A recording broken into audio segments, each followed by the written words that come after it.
O que significa Septuaginta? Aliás, tem outras palavras, né? O que significa ortodoxia homilética? Homilética, o que significa homilética? Tricotomia e dicotomia. Eita, isso é polêmico, hein? São essas palavras que a gente vai tratar no quarto vídeo aqui para descomplicar alguns termos teológicos. Eu vou mostrar para vocês na tela, já pode olhar para a tela que eu estou aqui. E a gente vai tratar sobre cada uma dessas palavras. Agora é o seguinte, no quarto vídeo eu estou trazendo 5 palavras. Nos vídeos anteriores, então já tem 3 para você assistir, se você gosta disso, tem 4 palavras em cada. Então a gente já está com bastante palavras, bastante termos teológicos aqui, né? Então, se você quiser ver o restante, pessoal, no final do vídeo eu vou deixar um card aparecendo para vocês irem para os outros também, tá? Já vou convidar você a se inscrever no canal, curtir esse vídeo e assistir os outros vídeos que tem aqui. Na área de membros, nós estamos estudando teologia aqui, tá? Então é importante também você estudar teologia com a gente. E vamos lá, né? Primeiro aqui, ó, ortodoxia. Que palavra, hein? Tem até um livro que tem esse termo, né? Ortodoxia. Ortodoxia, pessoal, é a doutrina, ou é o conjunto de doutrinas que são considerados verdadeiros, sabe? Aquelas doutrinas que todo mundo considera correto, sabe? As bíblicas, né? Falando aqui de teologia. No nosso contexto, a ortodoxia se refere à adesão às doutrinas e ensinamentos considerados ortodoxos pela igreja, ou seja, aqueles que são em conformidade com a tradição cristã estabelecida, especialmente as confissões de fé comuns em igrejas cristãs. Então, qual é a base da nossa ortodoxia, né?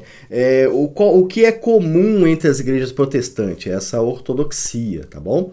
A ortodoxia cristã tem sua base fundamental nos ensinos dos apóstolos, tá? Chamado lá em Atos, né, de ensinos apóstolos, que são baseados, os ensinos apóstolos são baseados nos ensinos de Jesus, e que, por sua vez, é a interpretação perfeita da Taná, do Antigo Testamento. Jesus tem a interpretação perfeita, ele é a interpretação perfeita. Então, a ortodoxia cristã protestante, ela é baseada na Bíblia, é isso que eu estou querendo dizer para você.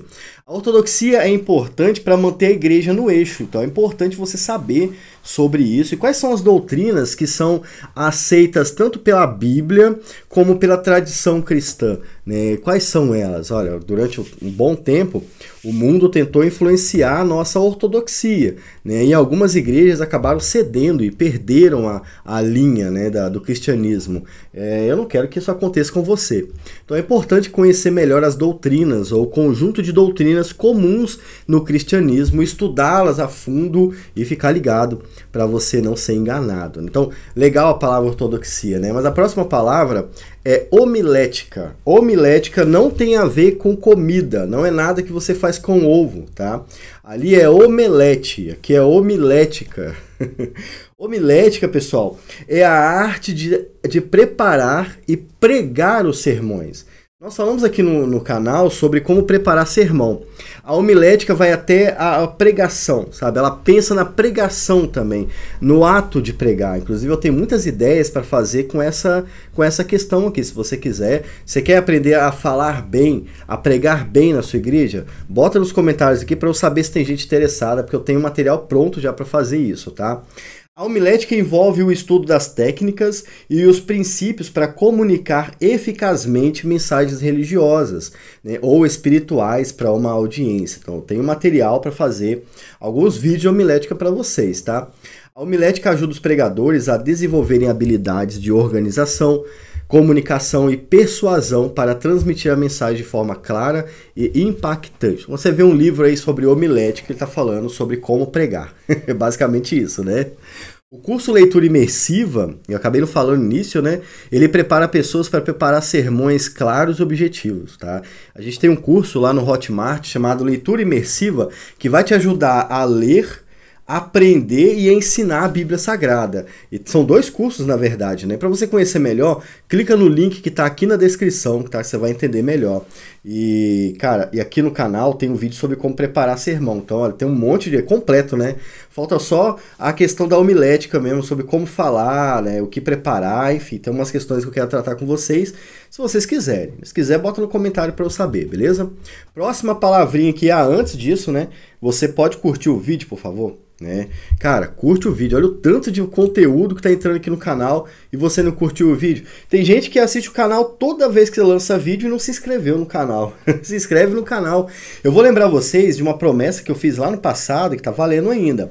Quando alcançarmos 10 mil inscritos, eu vou fazer um sorteio de uma Bíblia de estudo aqui no canal. Então olha só, para você participar e para adiantar isso, é só se inscrever no canal. Então se inscreve no canal aí, curte o vídeo e vamos começar, né? Então vamos entrar agora nas 3 últimas palavras. Dicotomia. O que significa dicotomia, pessoal? Aí nós temos 2 palavras, né? Dicotomia, tricotomia. Vamos tratar primeiro da dicotomia. Dicotomia é a ideia de que divide algo em 2 partes distintas. Dicotomia, essa palavra pode ser usada em outras questões, né? Em relação até à crença, né? Algumas pessoas acham que a vida espiritual é separada da vida secular, por exemplo, faz uma dicotomia religiosa, né? Mas a gente vai tratar agora do uso mais comum da palavra dicotomia, que tem a ver com a subdivisão do homem, né? No contexto da teologia, dicotomia refere-se à crença de que o ser humano é composto por 2 partes distintas, corpo e alma, né? Ou corpo e espírito. Algumas pessoas usam a palavra espírito, outras usam a alma. Essa visão sugere uma separação clara entre o aspecto físico e o aspecto espiritual da existência do homem. Até por causa do texto de Gênesis, né, onde Deus cria o ser humano do barro e sopra nas suas narinas, algumas pessoas acreditam que o ser humano é dividido em 2 partes, né? Não dividido no sentido de que há um ser humano espírito e um ser humano carne, mas que a união deles, né? O ser humano é formado por 2 partes, corpo e espírito. Por padrão, essa ideia acaba sendo mais comum dentro do protestantismo, né? Acho que até o catolicismo é mais comum, não sei como é que o catolicismo entende essa questão, mas há também a tricotomia. Dicotomia é mais comum. A maioria dos escritores reformados que você vai ver aí, tradicionais, acreditam na dicotomia. Embora a dicotomia trate de 2 partes opostas, como a definição trouxe, o ser humano não é dividido em 2 partes, tá? Ele é a união de 2 partes. Então, o corpo e o espírito formam o ser humano, né? A alma vivente, como Gênesis fala. É importante fazer isso para você não querer tratar o homem espiritual separado do homem físico, porque na real é o homem só, não é um tratamento diferente do outro, né? Nós tratamos o ser humano e não a alma só dele, só o corpo, como até algumas religiões no passado tentaram fazer, né? Os gnósticos, por exemplo, eles tinham festas para alegrar o corpo, né? Porque a alma tinha que ser pura, mas o corpo tinha sede, né? Ele tinha vontades, então aquelas festas deles lá, o famoso bacanal, né, que eles produziam lá no 1º e 2º século, eram para alimentar o lado humano, viu? Eles dividiam o ser humano e tratavam cada parte separadamente. O que você não deve fazer, porque é um erro, né? Mas dicotomia é isso, a ideia de que o ser humano é formado por corpo e espírito. E a tricotomia, ela é bem parecida, mas ela divide em 3, né? De 3, né? A tricotomia é a ideia ou o conceito que divide algo em 3 partes distintas.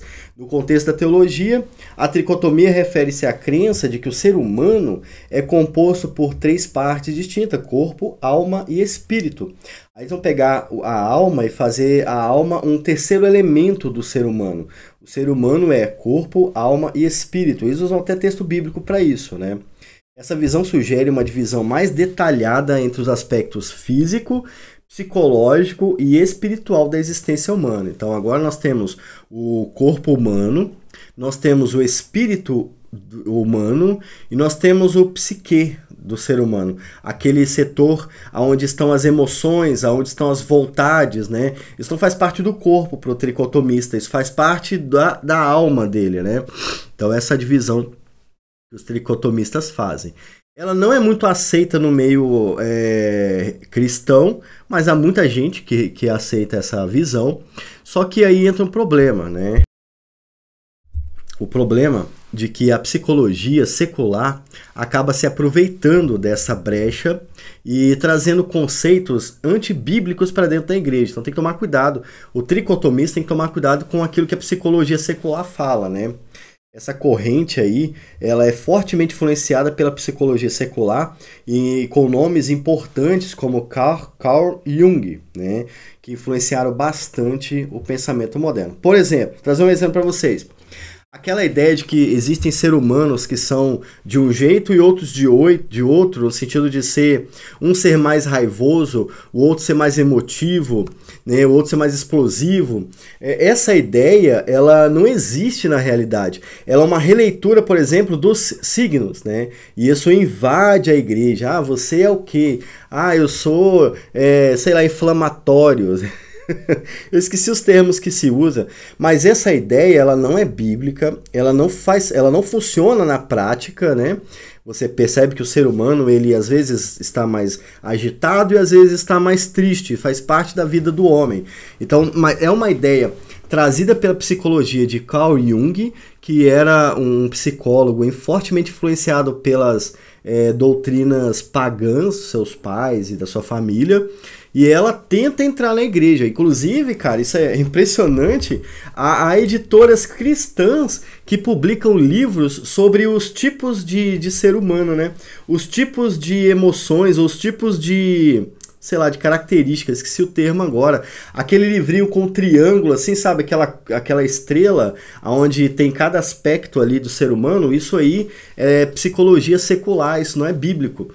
Deveria ser rejeitado, tá? Isso é influência dos Jungs aí da vida, deles que tentam distorcer a palavra de Deus. A natureza do ser humano, seja na dicotomia ou na tricotomia, tem que ser tratada do mesmo jeito. Embora você acredite lá que o ser humano tem a área da psicologia, você deve tratar as questões dele em relação à fé e não ao tipo de humor ou o tipo de sentimento que ele representa, como se quem nasce em janeiro fosse de um jeito, em fevereiro de outro jeito, né? Por exemplo, eu sou de outubro, né? Eu sou de Libra, mas eu constantemente me comporto diferente do que eles falam. Por quê? Porque o que eles falam não bate com a realidade. E isso também não funciona, né? Agora, essas psicologias seculares, elas se aproveitam da tricotomia para invadir as doutrinas, a ortodoxia cristã. Isso aqui a gente precisa ficar bem atento para não acreditar nessas mentiras que algumas editoras cristãs estão publicando, né? Se você é inflamatório, se você é revoltado, você tem que saber que você está pecando, você tem que se arrepender desse pecado e buscar ser manso como Jesus era, né? E aprender com ele a conviver com os outros. Não existe isso de que, eu sou assim, eu vou morrer assim. Não, não no cristianismo. Nas outras religiões, sim, mas no cristianismo, não. Então, tem que tomar cuidado, que essa aí eu falei, né? Essa aí ia ser polêmico hoje. E foi, né? Finalizando aqui, Septuaginta, pessoal. Septuaginta, o que é isso, né? Septuaginta, pessoal, é uma antiga tradução grega do Antigo Testamento. Presta atenção. É uma tradução do Antigo Testamento para o idioma grego. Tá bom? É isso. É uma leitura do hebraico para o grego. A Septuaginta não é um texto original, como muita gente fala. Não, ela é um texto original, é a Septuaginta. Não, a Septuaginta é uma tradução. É uma retradução, aliás, que a tradução que você já tinha na época, ela foi refeita agora em grego. Então a Septuaginta, ela é lá do século III, século IV, né? mais pro lado do século IV, tá? Ela é conhecida como a primeira tradução completa das escrituras hebraicas para o grego. O termo Septuaginta deriva da lenda dos 70, por isso que tem o L e o XX ali, é 70, referindo-se aos 70 sábios judeus que teriam traduzido ou realizado a tradução. Então, muita gente coloca a Septuaginta como se ela fosse uma revelação de Deus, né? Como se Deus tivesse inspirado a Septuaginta. E não, A Septuaginta é nada mais que uma tradução, como você tem para o português. A Septuaginta tem o mesmo peso, o mesmo valor. Ela é do século III, ok, mas ela já era baseado em pergaminhos recopiados, não eram também dos originais, né? Então a gente tem que tomar cuidado com a Septuaginta para não ser levado a acreditar que ela é a fonte primordial de informação acerca do que é a palavra de Deus. Não! Ela é uma cópia também, tá bom? Embora seja uma tradução antiga, a Septuaginta não pode ser tratada como original, considerando que ela já foi feita, já é uma tradução do hebraico para o grego. A Septuaginta também pode ter trechos parafraseados, tá? Tem esse problema. Tem dois problemas na Septuaginta aqui, mais dois, né? Primeiro que ela é uma tradução, ela não é um original. Segundo que na época que ela foi feita, ali do século III e IV, já existiam pergaminhos estranhos, tá? Na época do século III e IV, já haviam os pergaminhos do texto que a gente considera ser recepto e daqueles pergaminhos do texto crítico, os textos problemáticos, já existiam, tá? E a Septuaginta usou os textos críticos, mesmo já havendo os textos receptos. E aí os problemas que tem no texto crítico também estão na Septuaginta, até hoje. E vocês agora estão conhecendo as traduções, já sabem que a Septuaginta é tão problemática como uma Bíblia qualquer, moderna, né? Modernete. Ela já foi feito ali, colocando o texto que alguém queria. O cara já tinha duas opções, ele escolheu aqui uma, aqui outra. Em outros trechos eles parafraseiam o texto, então não é lá essas coisas a Septuaginta. Tem um valor histórico, obviamente, mas é bom ela ficar no lugar dela, sabe? Ela não é um original também. Lembrando que quando a gente fala século III, nós estamos falando em pelo menos 200 anos depois do que foi escrito. E isso para um pergaminho daquela época já era muito tempo, tá? Então já era uma cópia da cópia da cópia da cópia da tradução. Então é bom você entender o que é. Septuaginta é uma tradução do hebraico para o grego do Antigo Testamento. E outra coisa que eu quero levantar para vocês agora é que a tradução Septuaginta não é reconhecida nem usada pelos judeus, tá? Ela tem uma autoridade tão grande que os judeus não usam. Eles não consideram a Septuaginta uma tradução. Nem os livros que entram a mais são considerados pelos judeus inspirados, né? Não é também reconhecido. Então a Septuaginta para o judeu também não tem tanto valor assim. Ela só tem valor mesmo para os críticos modernos. É só eles que consideram tanto a Septuaginta. Falamos sobre 5 termos aqui. Vídeo não foi longo não, foi curto, né? E aí eu quero saber de você. Faltou algum termo? Tem alguma palavra que eu ainda não falei nos 4 vídeos que você quer ver eu falando daqui também? Você ouviu em algum lugar, não entendeu? Vai nos comentários, coloca aí que a gente vai conversar. Olha, esse PDF aqui que vocês estão vendo, ele é da área de membros, tá? Eu vou mandar eles para os membros agora e eles vão ter acesso aos textos na hora que eles quiserem. Para você ter acesso ao PDF, você precisa se tornar membro do canal, tá? Além de colaborar muito com o meu trabalho, você vai poder ter acesso a certos documentos que a gente não deixa solto por aí. Inclusive, os estudos de teologia aqui da área de membros, os membros vão receber os arquivos também para estudar em casa. Agora sim, vou ficando por aqui. Fiquem todos com Deus. Até o próximo. Tem vídeo passando aqui, né? Escolhe um, não sai do canal não. Vai assistindo mais vídeo aí. Tchau, tchau.